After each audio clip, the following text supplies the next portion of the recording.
नमस्कार, आप देख रहे हैं आज तक। मैं हूं आपके साथ रोहित सरदाना। शाम के 5 बज रहे हैं और वक्त हो गया है दंगल का। राजस्थान में राजनीतिक दंगल अब भी चल रहा है। राजभवन का पेच अब भी फंसा है। राज्यपाल कलराज मिश्र ने दूसरी बार विधानसभा सत्र बुलाने की अशोक गहलोत सरकार की मांग को एक तरीके से ठुकरा दिया। राजभवन की तरफ से आज कहा गया कि राज्यपाल विधानसभा सत्र बुलाने के खिलाफ नहीं है, लेकिन कुछ चीजें साफ होनी चाहिए। राज्यपाल की ओर से कहा गया कि मीडिया में विश्वास मत की चर्चा करने के बावजूद प्रस्ताव में इस पर कुछ कहा नहीं गया। राजभवन ने यह भी कहा कि कोरोना को देखते हुए विधानसभा में व्यवस्था क्या होगी, इस पर भी प्रस्ताव में कोई जानकारी नहीं। जाहिर तौर पर राजभवन का रुख कांग्रेस के लिए मुसीबत खड़ी कर रहा। शायद कांग्रेस को राजभवन की ओर से प्रस्ताव मंजूर नहीं किए जाने की आशंका पहले से थी, इसलिए कांग्रेस ने आज देश में कई जगहों पर राजभवनों के खिलाफ प्रदर्शन भी किया। कांग्रेस मामले को लोकतंत्र बचाने की बहस से जोड़ रही है। गहलोत कह रहे हैं कि हमें विश्वास है, हमारे पास बहुमत के नंबर हैं। इसलिए दंगल में आज का सवाल यह कि क्या गहलोत में विश्वास है। पहले रिपोर्ट देखिए, फिर बताएंगे आज दंगल में कौन कौन से मेहमान हमारे साथ हैं। राजस्थान का सियासी पेच फंसा हुआ है। कांग्रेस की जोर आजमाइश के बावजूद राजस्थान के राज्यपाल कलराज मिश्र ने विधानसभा सत्र बुलाने की मांग नहीं मानी है। मुख्यमंत्री अशोक गहलोत की कैबिनेट की सिफारिश दूसरी बार ठुकराते हुए कलराज मिश्र ने कई सवाल फिर से उठाए हैं। राजभवन की ओर से जारी बयान में कहा गया है कि कैबिनेट के प्रस्ताव में विश्वास मत हासिल करने की कोई बात नहीं है, लेकिन मीडिया में कहा जा रहा है कि विश्वास मत हासिल करना चाहते हैं। तो फिर इसके लिए बटन दबाकर हां या ना के जरिए विश्वास मत हासिल किया जाए और पूरे मामले का लाइव प्रसारण हो। राज्यपाल की ओर से यह भी कहा गया है कि कोरोना वायरस बढ़ता ही जा रहा है। राज्य सरकार ने अपने प्रस्ताव में यह नहीं बताया है कि 200 विधायकों और 1000 कर्मचारियों के बैठने की व्यवस्था क्या होगी। राज्यपाल की ओर से यह सलाह भी दी गई है कि 21 दिन का नोटिस देकर सत्र बुलाया जाए, ताकि संविधान के अनुच्छेद 14 के तहत सभी को मौजूद होने का समान अवसर मिले। राज्यपाल की ओर से गहलोत सरकार के प्रस्ताव को ठुकराए जाने पर कांग्रेस लोकतंत्र की दुहाई दे रही है। जयपुर के फेयरमाउंट होटल में मौजूद समर्थक विधायकों के बीच गहलोत ने फिर कहा कि 70 साल के इतिहास में ऐसा पहली बार हो रहा है कि कोई राज्यपाल कैबिनेट और सरकार के कहने के बाद विधानसभा नहीं बुला रहे। वैसे गहलोत ने इस मसले पर सीधे प्रधानमंत्री नरेंद्र मोदी से फोन पर बातचीत भी की है। उधर कांग्रेस इसे लोकतंत्र बचाओ की लड़ाई का नाम दे चुकी है। राजस्थान में तो कांग्रेस सड़कों पर उतर ही रही है। देश में कई जगहों पर कांग्रेस ने राजभवन के सामने प्रदर्शन किया। इस बीच सचिन पायलट को लेकर अब कांग्रेस का धीरज खत्म होता जा रहा है। पूर्व वित्त मंत्री पी चिदंबरम ने उन पर बीजेपी से मिले होने का आरोप लगाया। I have not spoken to him in the last 10 days or so. He has not called me either. So I don't know where he stands today, except that it seems to me, that's my personal view, he seems to me entirely in the embrace of the BJP. वैसे कांग्रेस की मुश्किल सिर्फ pilot गुट या BJP ही नहीं, बल्कि BSP भी है, जो अपने 6 विधायकों के कांग्रेस में विलय पर आर पार के मूड में आ गई है। शरद कुमार, जयपुर, आज तक। तो आपको बता दें कि दंगल में आज हमारे साथ केवल 2 खास मेहमान हैं। संबित पात्रा बीजेपी का पक्ष रखेंगे, अखिलेश प्रताप सिंह कांग्रेस पार्टी का पक्ष रखेंगे। आप दोनों का स्वागत है, ये बताते हुए कि इस सीधे आमने सामने के दौरान आप दोनों को 1.5 मिनट का वक्त मिलेगा। जब तक आप बोलेंगे घड़ी स्क्रीन पर चलती रहेगी। 1.5 मिनट खत्म होते ही बजर बजेगा और आपकी आवाज बंद हो जाएगी और उसके बाद दूसरे वक्ता का समय शुरू होगा। कुछ देर के बाद हम आपको फ्री राउंड भी देंगे, जिसमें आप सीधे एक दूसरे से बात भी कर सकेंगे, टीका टिप्पणी भी कर सकेंगे, लेकिन यह उम्मीद हम रखेंगे कि उसमें शालीनता की सीमाएं नहीं लांघी जाएंगी। आप दोनों का स्वागत है। सबसे पहले संबित पात्रा, मेरा सवाल आपसे है। बार बार अशोक गहलोत कह रहे हैं, राजभवन का दरवाजा खटखटा रहे हैं और आरोप आप पर लग रहा है कि केंद्र की सरकार दे नहीं रही है मंजूरी, इसलिए राजभवन रोड़े अटका रहा है। क्यों? 1.5 मिनट आपका शुरू हो रहा है अब। देखिए रोहित जी, मैं ओपनिंग स्टेटमेंट में कहना चाहूंगा कांग्रेस के लिए, अपनों ने घेरा, कॉन्फ्यूजन का है डेरा। यही है कांग्रेस पार्टी में, अपनों ने ही घेरा है और कांग्रेस पार्टी आज कंफ्यूजन के डेरे में है। कंफ्यूजन नंबर 1, लड़ाई अशोक गहलोत और सचिन पायलट के बीच में है, कंफ्यूजन दोनों के बीच में है। कंफ्यूजन नंबर 2, हाईकोर्ट के विरोध में भी कांग्रेस पार्टी कह रही है कि हाईकोर्ट जो भी कर रही है वो उचित नहीं कर रही है। कंफ्यूजन नंबर 3, सुप्रीम कोर्ट सब कुछ गलत कर रही थी, अब सुप्रीम कोर्ट से भी याचिका वापस ले लिया है कि नहीं बाबा, हमें सुप्रीम कोर्ट से भी वापस हमें आप याचिका दे दीजिए। अजय माकन कह रहे हैं ये सुप्रीम कोर्ट और हाईकोर्ट हमें न्याय नहीं दे सकती है। कंफ्यूजन नंबर 4, बिना एजेंडे की चिट्ठी भेजते हैं कि हमें एकदम बुलाना है मगर एजेंडा क्या है पता नहीं, बाहर कहते हैं एजेंडा हमें मत सिद्ध करना है और अंदर लिख के भेजते हैं नहीं हमें तो इकोनॉमी डिस्कशन करना है, ये कंफ्यूजन है।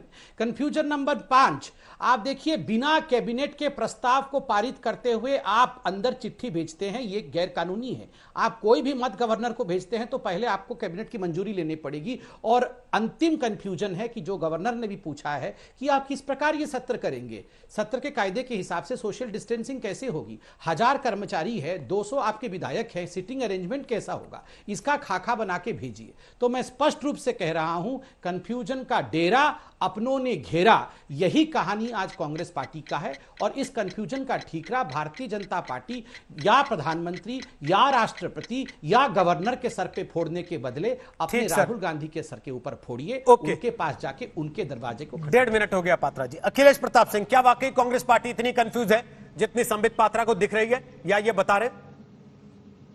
देखिए रोहित जी, एक संविधान होता है, एक संविधान के अनुरूप और उसकी मर्यादा में चलने वाली एक सरकार होती है, अगर वो सरकार माने तो। लेकिन यहाँ पे जो दिल्ली की सरकार है आदरणीय मोदी जी की, वो ईस्ट इंडिया कंपनी पार्ट 2 है। उसे सिर्फ पावर और पैसा चाहिए। जहां पे उसको जनादेश नहीं मिला वहां पे वो किसी भी प्रकार के उस मिली हुई दूसरे दल के जनादेश को कुचलने का प्रयास करते हैं। मोदी जी ने संसद की सीढ़ियों पे मत्था टेका और संसद का अपमान किया, संसद की मर्यादाओं को तार तार किया। मोदी जी ने संविधान पे मत्था टेका, संविधान की मर्यादाओं और संविधान की परिधि को तार तार किया। और ये हमें बता रहे हैं संविधान, कोई जरूरत नहीं है एजेंडा जानने की किसी भी राज्यपाल को। संविधान जब बुलाया जाता है तो ये संवैधानिक प्रक्रिया है, संविधान में प्रदत्त अधिकार है। और अगर कैबिनेट कहती है कि हमें राज्य सदन बुलाना है तो राज्यपाल को बुलाना पड़ेगा। तो 2016 का अरुणाचल सुप्रीम कोर्ट का अरुणाचल प्रदेश का नोवाम राबिया केस में स्पष्ट जजमेंट है सुप्रीम कोर्ट का कि कैबिनेट के द्वारा प्रदत्त मांगी गई विधानसभा के सत्र को आहूत करने के रोकने का अधिकार राज्यपाल को है ही नहीं है। ठीक है। और यही नहीं, हो गया घंटी बज, तो मैं चुप हो गया। जी सर, घंटी बज गई, 1.5 मिनट हो गया। वो कह रहे हैं संबित पात्रा कि राज्यपाल को अधिकार ही नहीं है एजेंडा पूछने का। राज्यपाल से अगर कैबिनेट ने कहा कि बुलाइए तो उनको बुलाना है, राज्यपाल संविधान से बाहर जा रहे हैं। बोलिए। आपने ठीक कहा, घंटी तो बजी गई है और वो सही टाइम पे चुप भी हो गए, मगर राहुल गांधी और बाकी लोग रियलाइज नहीं कर रहे घंटी बज गई है। और ये राज्यपाल है, कोई 10 जनपद के दरबार नहीं है कि जो बोल दे वहां बेटे तो बुलाना ही पड़ेगा, ऐसा नहीं होता भैया। ये दरबार नहीं है, राज्यपाल है, नियम के अनुसार काम कर रहे हैं। नियम आप ही लोगों ने बनाया है। राजस्थान में सत्र बुलाने के लिए मिनिमम 21 दिन चाहिए, ये राजस्थान के सत्र बुलाने का नियम है, ये बिल्कुल नियमावली आप पढ़ सकते हैं। आज प्रथम बिंदु जो राज्य सरकार ने मतलब राज्यपाल ने कहा है वो कहा है कि आप 21 दिन की नियमावली आपने बनाई है, इसको मानना है आपने। कहिए कैसे मानेंगे, नंबर 1। नंबर 2, आपने हमें ईस्ट इंडिया कंपनी कहा, हम ईस्ट इंडिया कंपनी है रोहित जी? कौन ईस्ट इंडिया कंपनी है? Queen Victoria, queen Elizabeth east India company है जो बाहर से आए हैं, या हम हिंदुस्तानी ईस्ट इंडिया कंपनी है? दूसरे, आपने कहा मोदी जी ने जाके मत्था टेका था संसद के चौराहे पर, तो आज मोदी जी खराब व्यक्ति हो गए हैं? कम से कम मोदी जी ने तो हिंदुस्तान के लोकतंत्र के मंदिर के आगे मत्था टेका। मां बेटे ने चाइना में जाके 2008 में सी जिनपिंग के पैरों पे मत्था टेका था। कौन अच्छा है, सी जिनपिंग का पैर अच्छा है या हमारा ये संसद का मंदिर अच्छा है? हमने मत्था टेका है और सुप्रीम कोर्ट को सलाम भी करते हैं आपकी तरह। आपने अभी कहा सुप्रीम कोर्ट की जजमेंट, सुप्रीम कोर्ट की जजमेंट आपको पता थी तो आज सुप्रीम कोर्ट से याचिका क्यों खारिज करवा के वापस लाए? इतना सब कुछ पता था तो वापस क्यों लाना पड़ा? पूरी की पूरी तरह से आपकी पार्टी कंफ्यूजन है। इसके आगे वाले सत्र में जो मैं बोलूंगा कुछ बड़ा खुलासा भी करने वाला हूं। ठीक, संबित पात्रा, 1.5 मिनट हो गया। अखिलेश जी मुस्कुरा रहे हैं बहुत, लेकिन अशोक गहलोत सब कुछ अपनी तरफ होते हुए भी इस तरीके से मुस्कुरा क्यों नहीं पा रहे जैसे आप मुस्कुरा रहे हैं? मैंने कहा है कि जब कोई व्यक्ति दिल्ली की सत्ता में बैठा और वो अपनी मर्यादा, संविधान की मर्यादा, लोक लज्जा, संविधान की, कानून की, व्यवस्थाओं की जब वो नहीं स्वीकारेगा तो क्या होगा? परेशानी तो होगी ना। इसी तरह थी, यही थी ईस्ट इंडिया कंपनी। उसे सिर्फ पावर चाहिए था और पैसा चाहिए था। जितना इस देश को ईस्ट इंडिया कंपनी ने 200 वर्षों में नहीं लूटा, 6 साल में उतना बर्बाद आदरणीय मोदी जी ने कर दिया। ये चीन और ईरान तुरान की बात करना छोड़ो, राजस्थान पे आओ। एक एक बात बता दे रहा हूं। यहाँ पे आप अभी उत्तर प्रदेश की विधानसभा बुलाई गई है, 20 अगस्त को बुलाई गई है। कौन सा कोई तारीख मांगी गई है, एजेंडा मांगा गया या सिटिंग अरेंजमेंट मांगा गया? रोहित जी, एक बात और बता रहा हूं मैं। जब संविधान सभा की बैठक हो रही थी, इस संविधान सभा की इस बैठक का जिक्र इस राबिया केस में भी है, नोबाम राबिया केस में भी जिक्र है। तो संविधान सभा में ये एक पक्ष ने कहा था कि विधानसभा को आहूत करने का अधिकार राज्यपाल को दिया जाए। फिर लोगों से बहस हुई, नहीं भाई, चुनी हुई सरकार अपने आवश्यकता अनुसार बुलाएगी और जो कैबिनेट कह के देगी राज्यपाल को बुलाना पड़ेगा। और ये बाकायदा संविधान सभा की बैठक में लिखा पढ़ी में है और इसलिए ये अधिकार ये संविधान सभा में प्रदत्त किया गया प्रदेश की सरकार की कैबिनेट को कि वो जब चाहेगी बुलाएगी और उसके लिए कोई एजेंडा या कोई सिटिंग अरेंजमेंट की व्यवस्था नहीं है। जब ये समय दे देंगे सिटिंग अरेंजमेंट की व्यवस्था तो तुरंत प्रशासन कर लेगा। ओके सर, 1.5 मिनट हुआ। अब मुझे ये बता दीजिए अखिलेश जी, वापस आप ही से पूछ रहा हूं, तो क्या राजस्थान के मुख्यमंत्री विश्वास मत हासिल नहीं करना चाहते? क्या जो वो सदन का सत्र बुला रहे हैं वो अपनी शक्ति परीक्षण के लिए नहीं बुला रहे, केवल ऐसे ही बुला रहे हैं और ये मीडिया के मन की उपज है कि विश्वास मत होगा वहां पर? ये जानने का अधिकार किसी को भी नहीं कि सदन स्वयं का स्वयंभू मालिक होता है। उसे क्या कार्रवाई करनी है सदन स्वयं तय करता है। देखिए, इमरजेंसी में भी 3 दिन में सदन बुलाया जाता है, 2 दिन में बुलाया जाता है, 5 दिन में बुलाया जाता है। कैबिनेट की आवश्यकता अनुसार, सरकार की आवश्यकता राज्यपाल बुलाते रहे, हर जगह बुला रहे हैं। अभी मेघालय का सदन बुलाया गया है, 8 दिन की सूचना, 10 दिन की सूचना पे बुलाया गया है। लेकिन जब संविधान हम मानेंगे नहीं, जब से मोदी जी ने क्या किया, लोकतंत्र को लूट तंत्र ही तो किया है। अब उत्तराखंड से शुरू करिए, सब आपको स्मरण है, सब आपको पता है रोहित जी, किस तरह से सरकारों को लूटा जा रहा, लोकतंत्र का गला घोटा जा रहा, तानाशाही रवैये से यहाँ पे व्यवस्थाओं को ध्वस्त किया जा रहा है, संविधान की मर्यादाओं को तार तार किया जा रहा है। ठीक है, ऐसे नहीं चलता है। ओके, अब एक मर्यादा में बने रहिए आदरणीय प्रधानमंत्री जी, उन्हें हस्तक्षेप करना चाहिए था। ओके, जबकि जजमेंट आ चुका, सुप्रीम कोर्ट कह चुका है, उसके बाद भी नहीं मान रहे हैं आप। ओके, संबित पात्रा, मैं चलिए देख, मैं एक एक करके जवाब देता हूं। पहले तो मैं टेक्निकल जवाब देता हूं। देखिए, आप अगर बिना, बिल्कुल सही बात है, आवश्यक नहीं है कि आप एजेंडा बताएं। आप अगर बिना एजेंडे के सत्र बुलाना चाहते हैं, जो आपका अधिकार है, तो नियमावली के अनुसार 21 दिन के समय के बाद ही सत्र बुलाया जाएगा। हां, आप अगर इमरजेंसी में अल्पकालीन सत्र बुलाना चाहते हैं तो आपको एजेंडा देना पड़ेगा, क्यों आप अर्जेंटली सत्र बुला रहे हैं, ताकि उसी हिसाब से सत्र की तैयारी हो सके। आप अगर ट्रस्ट वोट चाहते हैं, उसी प्रकार से वोटिंग की तैयारी होगी, ऑफिसर्स लगेंगे, इसलिए आपको एजेंडा देना पड़ेगा आप अगर अर्जेंट सत्र चाहते हैं। अब मैं 6 आवर्स के विषय में बात करूंगा। इन्होंने अभी मोदी जी के बारे में बहुत कुछ कहा और कुछ खुलासा भी बड़ा करने वाला हूं। पहला आर है रफाल। आपने अभी दिखाया, इन्होंने हमसे कहा कि 6 साल तक देश को लूटा है। ये जो रफाल विमान अभी गड़गड़ाते हुए अभी आके पहुंचेगा अंबाला में, ये बताता है कि जो आपने 10 वर्षों में नहीं कर पाया, कैसे कुछ वर्षों में मोदी जी ने किया। ये पहला आर। दूसरा आर है राजस्थान। राजस्थान में लीडरशिप आपकी नहीं है, आपके यहां कंफ्यूजन है। तीसरा आर और महत्वपूर्ण आर है राहुल गांधी। मैं आपको एक खुलासा करता हूं। ये राहुल गांधी का आप देख रहे हैं वीडियो रिलीज देश में दिख रहे हैं एक ही भेष में, क्योंकि राहुल है विदेश में। ये जो आर सीरीज, रद्दी सीरीज रोज रोज रिलीज हो रही है, आप देख रहे हैं राहुल गांधी एक ही बेस में 2-2 मिनट के चंक को काट काट के रिलीज किया जा रहा है। क्यों राहुल गांधी हर दिन क्यों नहीं बोलते हैं आके? क्योंकि राहुल गांधी रिसेस में है। राहुल गांधी शायद देश में नहीं है। मैं पूछता हूं, है क्या? हम लोग सब खबर रखे हुए हैं, समय आने भी प्रेस कॉन्फ्रेंस भी करेंगे।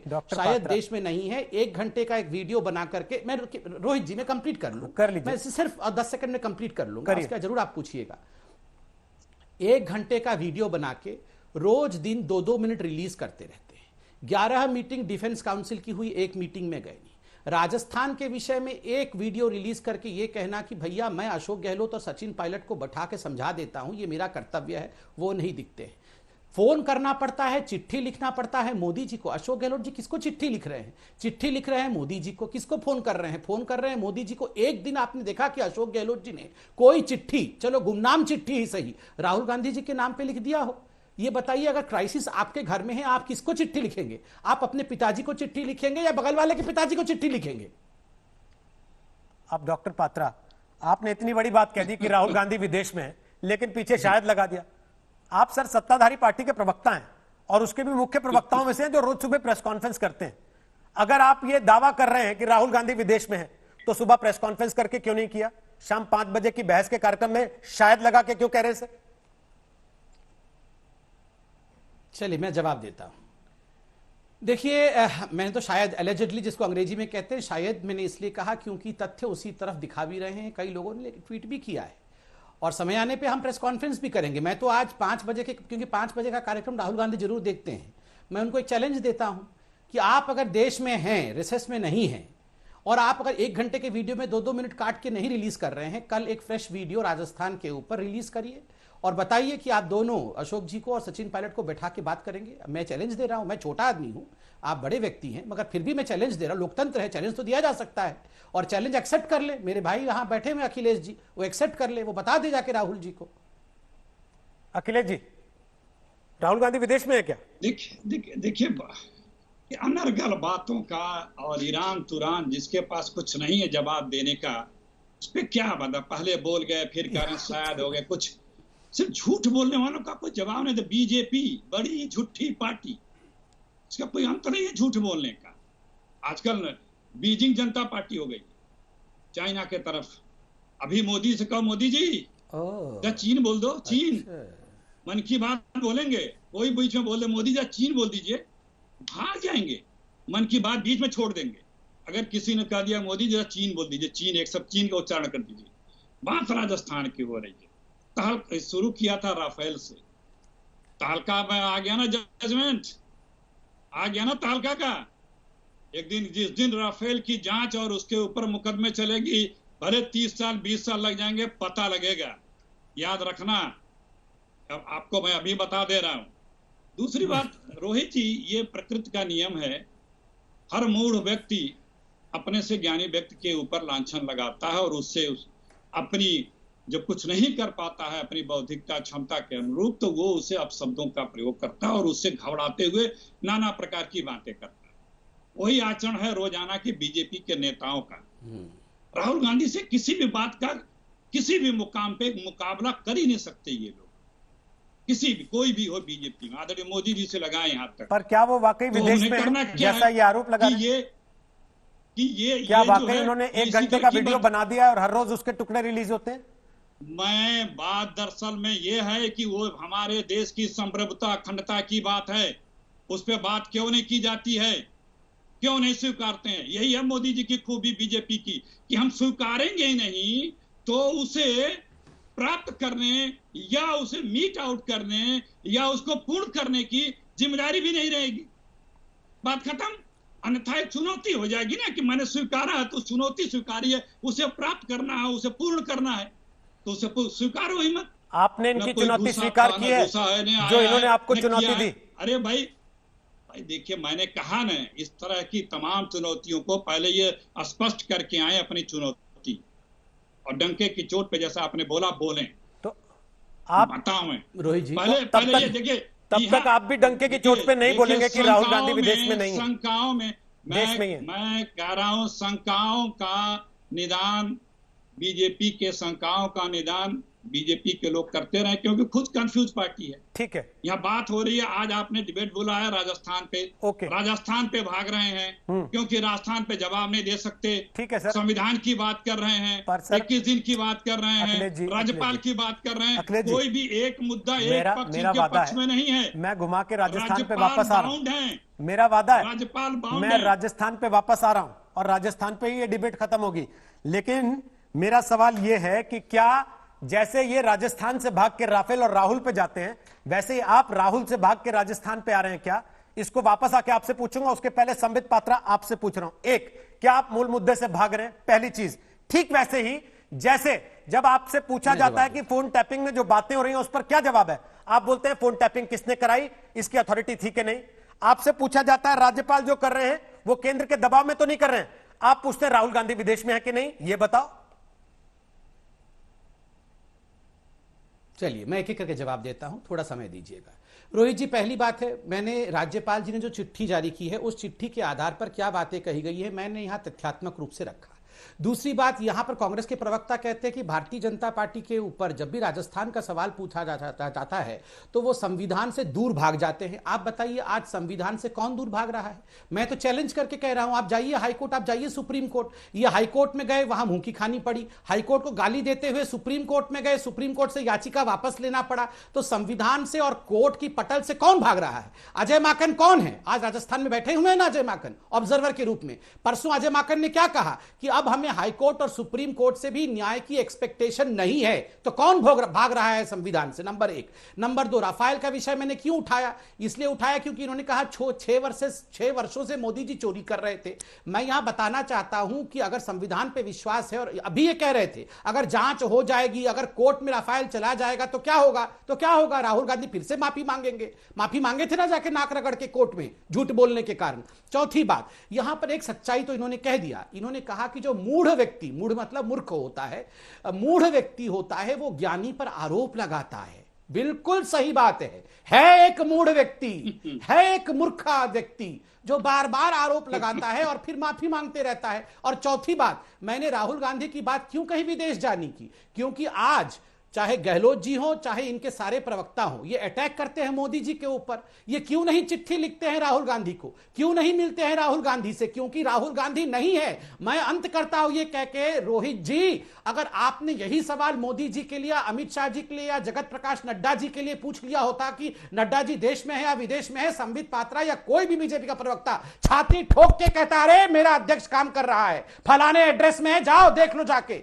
पूछो, आप इनके अध्यक्ष से पूछो। मैं कह रहा हूं राहुल गांधी विदेश में 1 घंटे का वीडियो रिकॉर्डिंग करके 2-2 मिनट का रोज रिलीज करके यहां पर काम करते हुए दिखना चाहता है, मगर कहीं और है। अगर हिम्मत है तो सीना ठोक के बोले कि मेरा अध्यक्ष, मेरा मतलब भावी हम चाहते वो अध्यक्ष बने, मेरा पूर्व अध्यक्ष यहीं पर है। ठोक के बोले, मैं ठोक के बोलता हूं मेरा अध्यक्ष यहीं पे है, ठोक के बोल रहा हूं मेरा प्रधानमंत्री काम कर रहे हैं। बोलिए अखिलेश प्रताप सिंह, बोलिए अखिलेश प्रताप सिंह। देखिए, इन्होंने सबसे पहले शुरुआत की कि अगर कोई गलत हो रहा तो सुप्रीम कोर्ट क्यों नहीं जाते, हाई कोर्ट क्यों नहीं जाते, कोर्ट है, कोर्ट होती।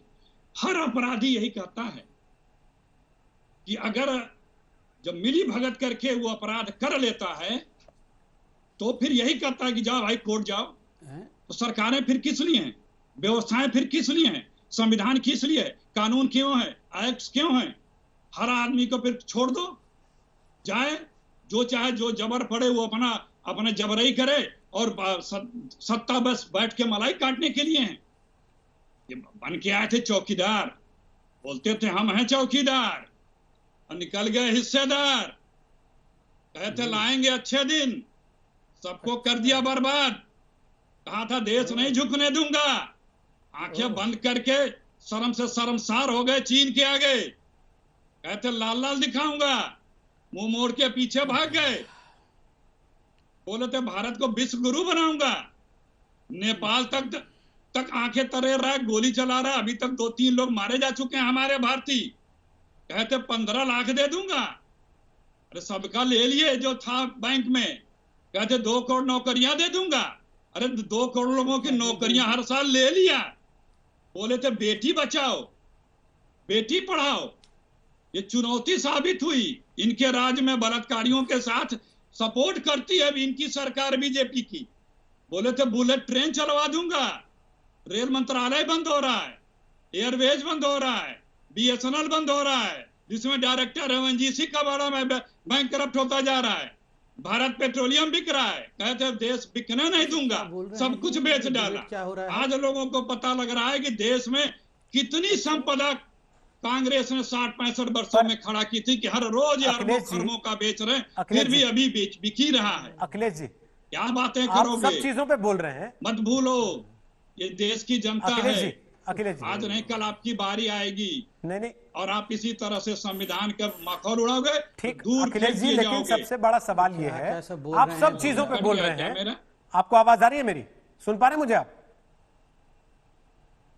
अखिलेश जी, मेरी आवाज आ रही है आप तक? शायद अखिलेश जी तक हमारी आवाज नहीं पहुंच रही है। अखिलेश प्रताप सिंह को दोबारा कनेक्ट करते हैं, वो सुन पाए ताकि मुझे वापस। उनकी बातें तो संबित पात्रा आपने सुन ली, बहुत सारी आरोपों की फेहरिस्त है, और आपका आरोप कुल मिला के एक कि राहुल गांधी देश में नहीं है, उसमें भी आप शायद लगाना चाहते हैं। और अगर राहुल गांधी देश में है या नहीं है, इससे क्या फर्क पड़ता है इस बात पर कि राज्यपाल अशोक गहलोत को बुलाएंगे या नहीं बुलाएंगे? देखिए, आपने अभी एक बहुत महत्वपूर्ण बात शायद मिस कर दिया है, मैं रिमाइंड करता हूं, और जो यहां पर दर्शक हैं वो सुन लें जरा। जब रोहित सरदाना जी बतौर एंकर सवाल पूछते हैं अखिलेश जी से, और सवाल था कि आप, संबित पात्रा ने कहा है अगर कोई गड़बड़ी हो रही है तो आप सुप्रीम कोर्ट क्यों नहीं जाते हैं, आप हाई कोर्ट में क्यों नहीं कंप्लेंट करते हैं? तो याद है अखिलेश जी की ओपनिंग स्टेटमेंट क्या थी? अखिलेश जी ने कहा सब मिली भगत है, सब मिली भगत करके अगर आप सरकार गिराओगे और अपराध करोगे तो हम कहां जाएंगे? मतलब हम हाई कोर्ट से भी मिल गए हैं और हम सुप्रीम कोर्ट से भी मिल गए हैं, हम सब supreme court, high court, Bharatiya Janata party, हम सब मिलकर मिली भगत कर रहे हैं। फिर तो इनको यूनाइटेड नेशन में जाना चाहिए, इंटरनेशनल कोर्ट ऑफ जस्टिस जाना चाहिए। हो सकता है राहुल गांधी वहीं गए हो। और देखिए, राहुल गांधी कहां गए हैं, बला से कहीं भी जाए, मेरे को कोई मतलब नहीं है। मैं बोल रहा हूं ये चिट्ठी और फोन जो हम लोगों को कर रहे हैं, प्रधानमंत्री को कर रहे हैं, कोसने का काम हमें कर रहे हैं, काइंडली एड्रेस ठीक जगह भेजिए। वो नहीं है, वो नहीं है, हमें मतलब नहीं है। अब एक एक करके मैं विषय पे आता हूं। इन्होंने कहा, मोदी जी ने कहा था मैं देश नहीं झुकने दूंगा, बिल्कुल कहा था देश नहीं झुकने दूंगा। मोदी जी ने ये नहीं कहा था कांग्रेस नहीं झुकने दूंगा, बिल्कुल कांग्रेस झुकाएंगे, क्यों नहीं झुकाएंगे भैया? एक कांग्रेस को खड़ा करके रखने का काम मोदी जी, अमित शाह और जगत प्रकाश नड्डा जी का नहीं है, ये कांग्रेस के लोगों का काम है, कांग्रेस के अध्यक्ष का काम है, कांग्रेस के राहुल गांधी का काम है। वो नदारत है, इसलिए मैं आपको बता रहा था। इन्होंने कहा कि भारत को विश्व गुरु बनाएंगे, मोदी जी ने कहा था, बिल्कुल कहा था, और भारत को विश्व गुरु बनाएंगे। राहुल गांधी को गुरु बनाएंगे, ये मोदी जी ने नहीं कहा था, इसका ठेका भारतीय जनता पार्टी ने नहीं लिया है। राहुल गांधी ये जो रद्दी सीरीज आजकल रोज रोज रिलीज करते हैं, एक एक मिनट का, यहां से कभी बाल बढ़ा के, कभी वहां से कैमरा घुमा के, उससे कुछ नहीं होने वाला है। इतना उनके अंदर अगर दम था तो बैठा के अपने नेताओं को राजस्थान के विषय को सॉल्व करके दिखा देते ना। हो राजस्थान का दो नेताओं की लड़ाई सॉल्व नहीं हो रही है, पूरा आइडिया ऑफ इंडिया को विश्व में लेके जाने की बात कर रहे हैं, चाइना के साथ एकदम एक दिन में साथ सॉल्व कर देंगे बोल रहे हैं। आर लगाया अभी कि 6 आर लगा रहा हूं मैं, उसमें आपने कहा रद्दी सीरीज रोज रिलीज करते हैं।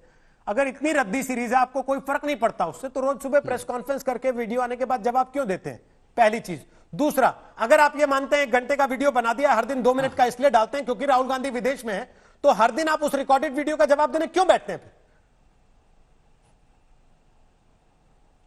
अरे हर दिन रोहित भाई, आप देखो, बुरा मत मानना, हर दिन डिबेट होता है, जनता बैठती है। मैंने तो एक भी दिन डिबेट नहीं किया सर इस पर। अगर कोई रद्दी सीरीज रिलीज एक भी दिन राहुल गांधी के वीडियो पर डिबेट नहीं किया सर मैंने। नहीं, अभी भी तो हो रही है ना। नहीं, बिल्कुल नहीं, आप जिक्र लेके आए, हम तो राजस्थान लेके बैठे थे। कोई बात, आपने रद्दी सीरीज कहा, आपने राहुल गांधी कहा, आपने राफेल कहा, हमारा कार्यक्रम राजस्थान पे था।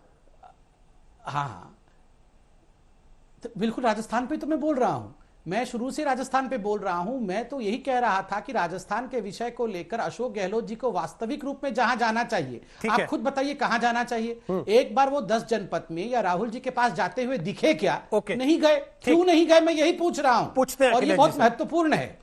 हाँ, अखिलेश जी, अब मेरा सवाल यह है कि आपने इतनी सारी बातें कही, तमाम तरह के आरोप प्रधानमंत्री पर, सरकार पर लगाए, लेकिन जो सबसे बड़ा आरोप आपके ऊपर उन्होंने लगा दिया, उसको आप नजरअंदाज कर गए। उन्होंने कहा राहुल गांधी विदेश में है, और बार बार दोहराया उस चीज को, और अब भी दोहरा रहे थे जब आपका फोन कटा हुआ। देखिए, मैंने कहा ना, बीजेपी मतलब बड़ी झूठी पार्टी। बात यहाँ पे ये है कि राजस्थान में एक संवैधानिक संकट खड़ा कर दिया है बीजेपी ने, और जब से मोदी जी आए तब से पूरे देश में हर बार 2-2, 3-3 महीने पर हर प्रदेश में खड़ा करते रहे हैं। संविधान की जो धज्जियां उड़ा कर रख दी, लेस मात्र भी, सबके प्रधानमंत्री हैं, लेकिन जरा सा भी संविधान के प्रति प्रतिबद्धता नहीं है।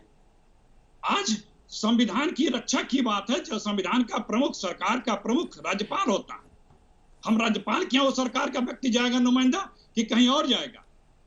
जो संवैधानिक प्रक्रिया है उसके तहत काम करेगा कि कहीं और जाएगा? उसके तहत हम काम कर रहे हैं। हम संविधान से बंधे हैं, सरकारें संविधान से बंधी है, राज्यपाल संविधान से बंधा है, और संविधान के अनुरूप चलना पड़ता है। लेकिन ये नहीं चलेंगे। इसी तरह के कहते रहे, उत्तराखंड में जब शुरू किया था इन्होंने, 1 साल हर कोर्ट से मुकदमा जीतने के बाद फिर वो माने? क्या करते हैं ये? आपके पास ताकत है, आप कुछ भी कर लेंगे।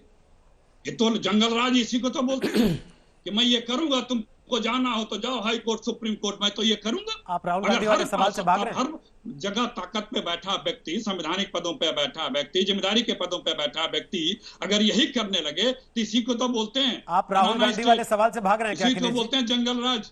फिर आपकी जिम्मेदारी क्या हुई, जवाबदेही क्या हुई? आवाज आ रही है? आपके पास ताकत है तो आप यही सब करेंगे। आवाज आ रही है मेरी? जनाब, आपके पास ताकत है तो संविधान बचाने की ताकत आपको मिली है, संविधान की व्यवस्था को बनाए रखने की ताकत मिली है, न कि संविधान को लूटने और संविधान को तार करने की ताकत मिली हुई है। मेरी आवाज आ रही है अखिलेश जी? आप कुछ जी आप कुछ कह रहे थे? हाँ, मैं ये कह रहा था, आप राहुल गांधी वाले सवाल से भाग रहे हैं क्या, जिसको ये बार बार मैं अनर्गल सवालों का जवाब नहीं देता। कोई आवश्यकता नहीं है किसी के अनर्गल सवालों पे बात करना। मैंने कहा ना कि अगर चीन है जहां की बात करना हो कर लो, मैं करने को तैयार हूं, पूरी दुनिया की बात करने को तैयार हूं। राहुल गांधी की लेकिन बात दर्शन में ये है, देखिए मैं भी बहुत प्रश्न कर सकता हूं और तमाम जगहों की, लेकिन जो संवैधानिक एक आपने विध्वंस कर रखा है राजस्थान में और पूरे हिंदुस्तान में जहां आपको जनादेश नहीं मिलता है वहां पे आप ये करते हैं। आपका ये शकल बन चुका है। यही काम करती थी ईस्ट इंडिया कंपनी। उसके लिए भी कोई कानून कायदा नहीं थे, उसे भी सिर्फ पावर और पैसा चाहिए था। चलिए सर, ईस्ट इंडिया से शुरू हुआ था, ईस्ट इंडिया पे वापस आ गया आधे घंटे में।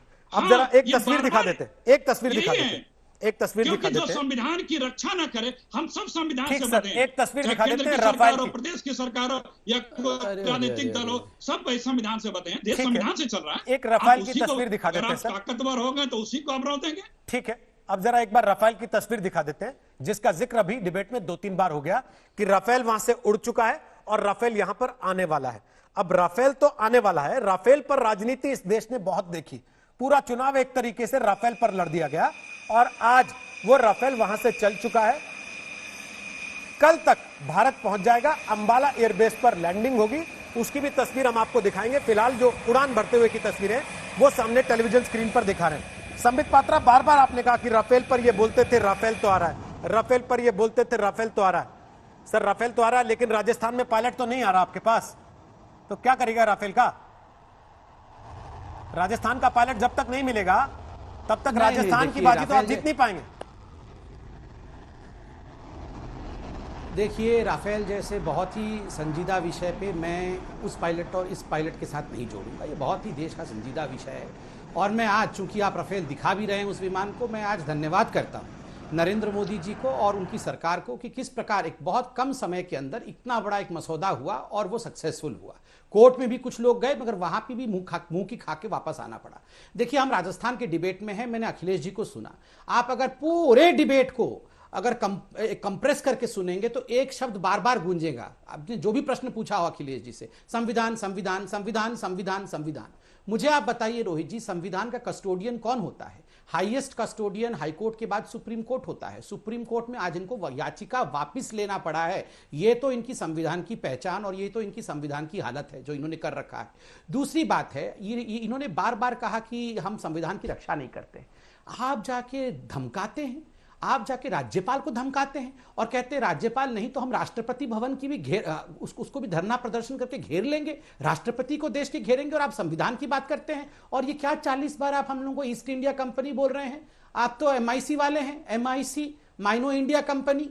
ये माइनो इंडिया कंपनी वाले आप हमारे, मैं पूरा बताऊं, अभी थोड़े दिन पहले पूरा इतिहास बताया था, जन्म कुंडली बताया था मैंने, स्टीफेनो माइनो, एंटोनियो माइनो, पाउला माइनो, काइनो माइनो, सबका नाम बताया था। ये आप खबरदार हमको ईस्ट इंडिया कंपनी मत बोलना भैया, हैं? माइनो इंडिया कंपनी वाले आके हमें रोज रोज ईस्ट इंडिया कंपनी बोलते हैं। और सुनिए, ये संविधान की रक्षा करने वाले लोग इलेक्शन कमीशन को लंदन में जाके प्रेस कॉन्फ्रेंस करके धमकाया था। इनके कपिल सिब्बल गए थे लंदन में कि भारत का इलेक्शन कमीशन बिका हुआ है। ये लोग ईवीएम मशीन को गाली देते थे कि ये ईवीएम मशीन कुछ काम नहीं करती है। सुप्रीम कोर्ट के वकीलों के लिए क्या क्या नहीं किया। इनके चच्चा जान के ऊपर अभी कंटेम्प्ट का केस चल रहा है सुप्रीम कोर्ट में।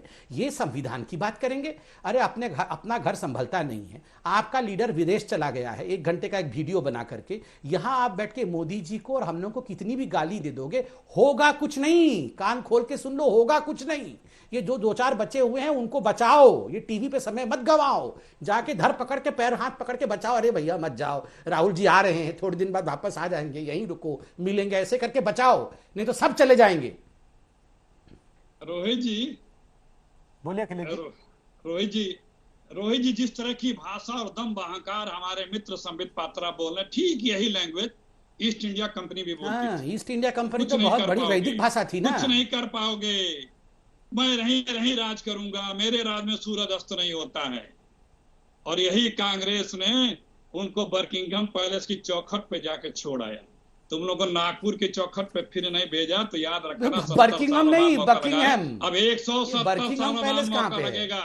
और सुनो, ये आइनो माइनो को छोड़ो, हमारे जो आइनो माइनो को छोड़ देंगे तो तुम्हारा क्या होगा? हमारे प्रधानमंत्री, अरे भैया आइनो माइनो को कैसे छोड़ दें? हमारे जो अरे प्रधानमंत्री राहुल जी जी, की जसोदा अरे बेटी रोहित है, उनकी जी क्या चिंता बोल करो, रहे हैं अपने राहुल और उनको सोनिया जी न्याय के दिलाओ। बोल रहे हैं आइनो हमारे माइनो जो को छोड़ो। प्रधानमंत्री बीच में कमाल नहीं हो बोला गया। था, हमारे जो लगता है जल्दी प्रधानमंत्री संजय जी झा की बन जाएंगे। जसोदा बहन है, उनकी आइनो चिंता माइनो करो। को सुनो, छोड़ दो।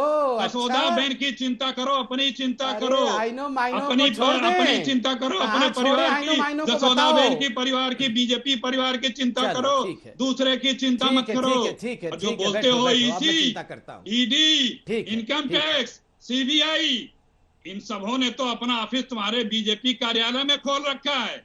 अभी भी कुछ बचा है क्या? इसी की डेटें बीजेपी के प्रवक्ता और सोशल मीडिया हेड ट्वीट करके बताते रहे कब कहां चुनाव आने वाला है। कुछ बचा है क्या आज की तारीख में? जब कहीं बस में नहीं चलता है, नहीं कुछ कर पाते हैं, तो साथ में इनके जो आनुवांशिक संगठन है, ईडी पहुंचती है, सीबीआई पहुंचती है, इनकम टैक्स पहुंचता है, चुनाव की बात है तो इलेक्शन कमीशन भी पहुंचता है। जब संविधान के सारे जो संस्थाएं हैं उसको जिस प्रकार से तार तार किया है ना, इसी तरह से अंग्रेजों ने भी किया था। अखिलेश जी एक बात बताइए, आपके तो जो सबसे आपने अभी एक शब्द इस्तेमाल किया, पहले अखिलेश हो जी गया हो तो मेरे को आना पड़ेगा, ये बहुत ज्यादा अभी आइएगा। किया है। अखिलेश जी, सोच रहा हूँ अंग्रेजी नहीं बोलूंगा। एक सेकंड आपने अभी कहा इनके अनुवांशिक संगठन है, ईडी, सीबीआई, इनकम टैक्स, इनके अनुवांशिक संगठन है। सर इन्हीं संगठनों के लिए तो आप अपनी पीठ थपथपाते थे कुछ साल पहले तक।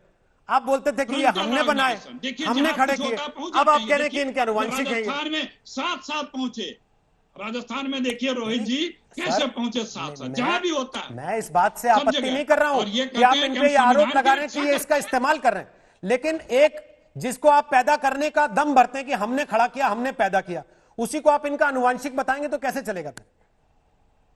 या तो बोलिए कि वो भी आपके हाथ से निकल गए जब सत्ता निकल गई, जैसे सचिन पायलट आपके हाथ से निकल गए। नहीं थी कभी, एक उदाहरण बता दें, कभी नहीं थी।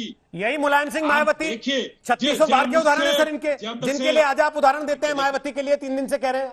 एक इन्हीं के लिए आप पर आरोप लगता रहा कि इन्हीं संस्थाओं का इस्तेमाल करके आप इनके गले पकड़े रहे हमेशा। आप बोलने तो मैं बोलूं।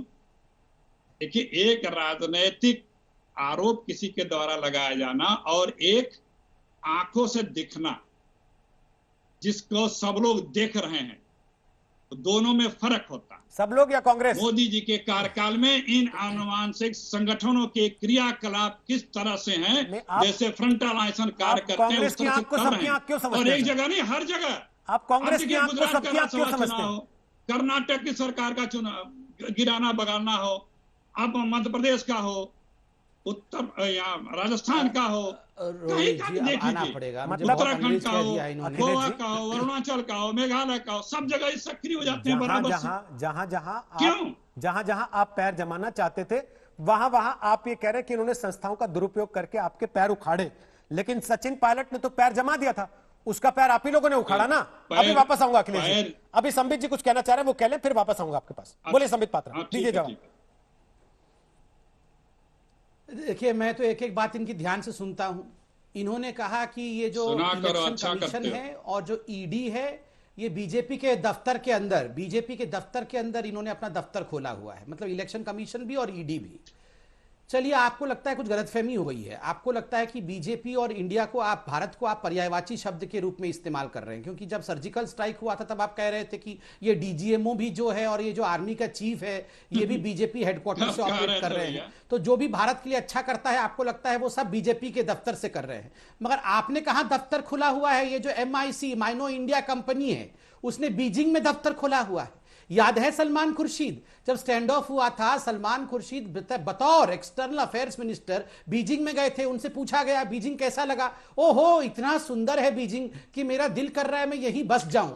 समझिए जरा, कोई external affairs minister stand of के समय बीजिंग में बसना चाहता है क्योंकि माइनो इंडिया कंपनी MIC का हेडक्वार्टर वहीं पे है। और तो और मणिशंकर अय्यर जाके पाकिस्तान में कहते हैं मोदी की सरकार को गिराना होगा। अरे वो तो भला हो उस पाकिस्तानी एंकर का, वो शर्मा गया, बोल रहा है कि ये तो पूरा विश्व देखेगा, बोलता है हम कैसे गिरा सकते, वो तो आपको ही गिराना पड़ेगा। सोचिए जरा, ये हमको ये बार बार सुबह से ईस्ट इंडिया कंपनी क्या लगा रखा है। हम अंग्रेज हैं, हम अंग्रेज दिख रहे हैं। अरे अंग्रेज कौन है ये आप भी जानते हैं। और ये मैं आज से कांग्रेस का नाम माइनो इंडिया कंपनी, और मैं सारी जनता से कहता हूं आज इसको पूरा ट्विटर में छपछा देना है, माइनो इंडिया कंपनी। ये माइनो इंडिया कंपनी वाले जो देश को बेचते आ रहे हैं ये लोग हमें ईस्ट इंडिया कंपनी बोल रहे हैं। और आज राजस्थान में आपके लोग, आपका खुद का सर फटवल हो रहा है। निकम्मा भी आपका, नकारा भी आपका, धोखेबाज भी आपका, गद्दार भी आपका, और डांट हम खाएं। क्यों खाएं डांट हम भैया? आप ठीक करो अपने निकम्मों को, अपने नकारों को करो ठीक जाके। अखिलेश जी बोलिए आखिरी। देखिए, इन्होंने बताया कि अपने आप को कहा क्या हम अंग्रेज दिखते हैं। नहीं भैया, अंग्रेज नहीं हो। अंग्रेजों की भी एक स्तर था, अंग्रेज भी एक लेवल के थे। आप अंग्रेजों के अवशेष हो, अंग्रेजों के अवशेष गए बचाने के लिए, अंग्रेजों के अवशेष हो यहाँ पे जो राज कर रहे हो। उनकी जो जब भगाया जाता है ना, जो कचरे छूट जाते हैं भागते वक्त, वो हो आप। अब में जरा सा भी नैतिकता नहीं है, संविधान के प्रति जरा सा भी प्यार नहीं है, इस देश के प्रति प्यार नहीं है, इस देश के लोकतंत्र के प्रति प्यार नहीं है, इस देश में जिम्मेदारियों के प्रति। बीच में ना बोलो भाई, बीच में ना बोलो, हम कचरा हैं, बीच में ना बोलो, मैंने बीच में नहीं बोला था, बीच में सुनिए। ये है गुलाम, खामोशी से सुनिए। आज तक के व्यूअर्स देखो गुलाम किसको कहते हैं। हम सब कचरा हैं और इनकी एंटोनियो माइनो हीरा है। खामोशी से सुनो, हम सब कचरा है। वाह अल्लाह, खामोशी से सुनो। वाह माइनो इंडिया कंपनी वाले, वाह ये गंभीर बहस हो रहा है, कोई डोरेमोन का कार्यक्रम नहीं चल रहा है। खामोशी से सुनो। जो बातें गंभीर बहस, इसलिए अपेक्षा करते हैं कि बीच में ना बोला करो, सुन लो। मैंने आपसे कहा ना कि आप संविधान के रक्षा नहीं करोगे, आप पद पा गए हो तो अहंकार में रहोगे, आप अपनी पार्टी में भी अहंकार में रहोगे, वहां भी किसी को नहीं सेठोगे, वहां भी लोकतंत्र की हत्या करोगे। रोहित जी, ये देखिए, ये व्याकुल भारत जो है जिसके पास कोई जवाब नहीं है, राजस्थान पे बहस करने आए थे, राजस्थान पे बहस करने के बजाय कहां भाग रहे हैं। एक शब्द आदमी नहीं बोल पा रहा है, एक बात का जवाब नहीं दे पा रहा है। और देखिए डिस्टर्ब कर रहा है, समय समाप्त हो रहा है, समय समाप्त हो रहा है। एलिमेंट देश को डिस्टर्ब कर रहा है। जब तक घड़ी चल रही थी, एलिमेंट इस समय डिबेट को डिस्टर्ब कर रहा है। ठीक सर, हमने आज आपसे सवाल पूछा था क्या अशोक गहलोत को विधानसभा में विश्वास मत लाना चाहिए। जो हमें जवाब मिले 64%, 64% लोगों को लगता है हां अशोक गहलोत को विधानसभा में विश्वास मत हासिल करना चाहिए। 36% लोगों को लगता है कि नहीं, इसकी कोई आवश्यकता नहीं।